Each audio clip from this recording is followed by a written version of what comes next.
Good morning. Hello, my little friends, and welcome to ATC Kids for Christ. And on today's show, we are continuing the life of Joseph. If you remember in the last cartoon we saw, Joseph was being led away in captivity by some slave traders, which he was sold to by his very own brothers. So let's catch up on Joseph and see what's going on with his life. All right. And I will see you right after the show. Enjoy, everyone.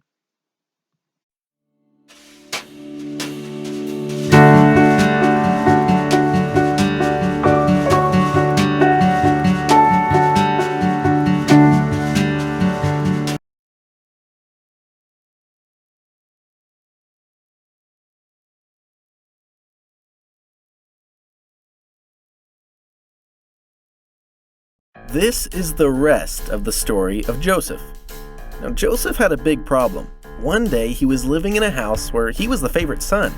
Then the next day, he was sold into slavery by his jealous brothers. But Joseph's situation was about to go from bad to worse. Well, actually, from bad to not so bad to worse. The slave traders took Joseph to Egypt, where he was sold to a man by the name of Potiphar.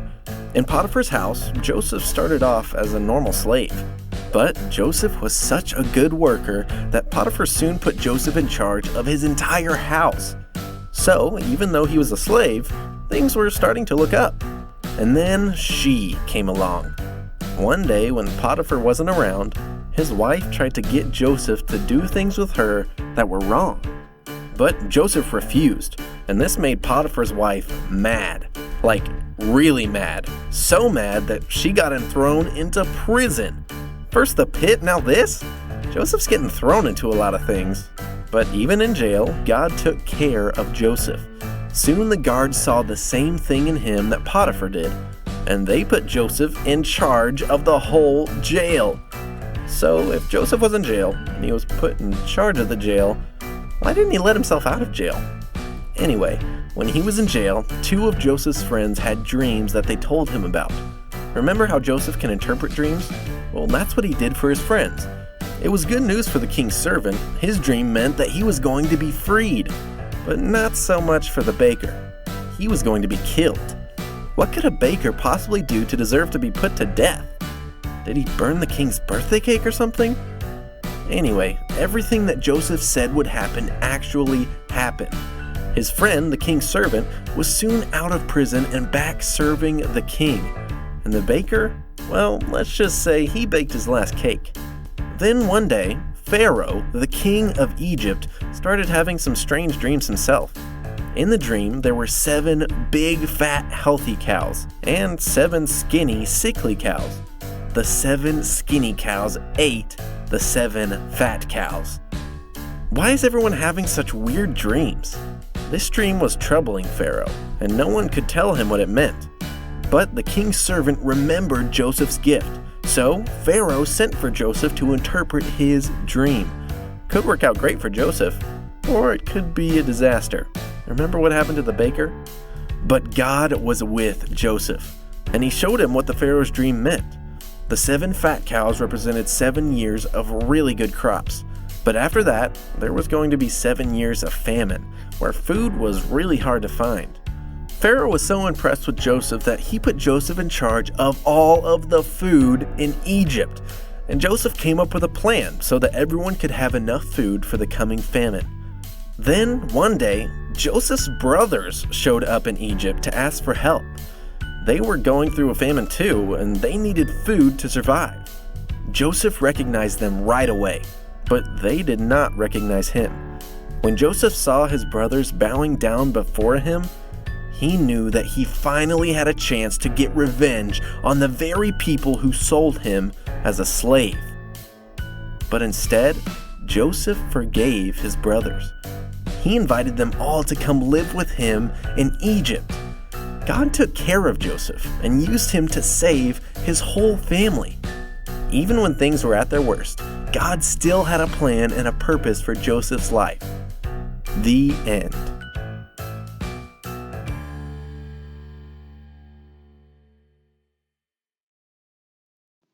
back, my friends, and what a wonderful story about Joseph. And no matter how bad things look like they are, remember that God is working everything out for your good. So no matter what goes on, remember God is watching over you and he's going to work everything out. So we just got to be positive. Look at Joseph. With all the things that were going on in his life, he stayed positive and he knew that God is with him. And he wasn't going to make bad choices no matter what. He just stayed focused on God. And that's what we need to do. I will see you next time here on Kids for Christ. It will be not this next Saturday, every second Saturday, kids. So we're going to have another wonderful cartoon for you. And of course, also check out our bedtime Bible stories that I do.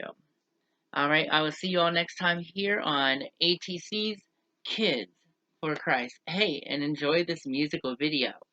See y'all next time. Bye.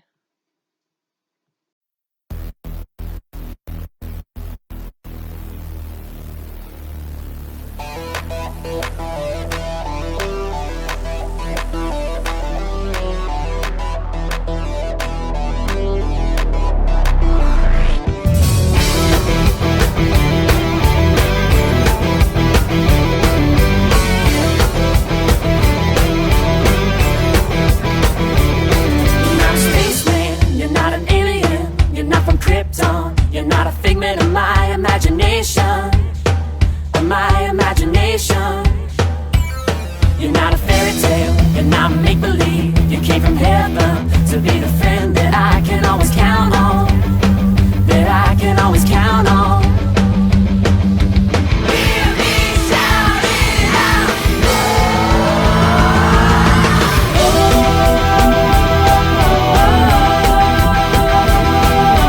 Jesus is better than any superhero. Jesus is my best friend. Whoa, whoa.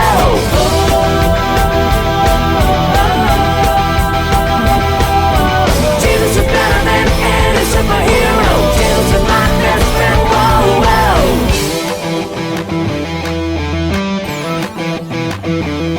You are the hero. You are the good guy. You are the savior. And I know that you're always gonna be there. Yeah, you're always gonna be there.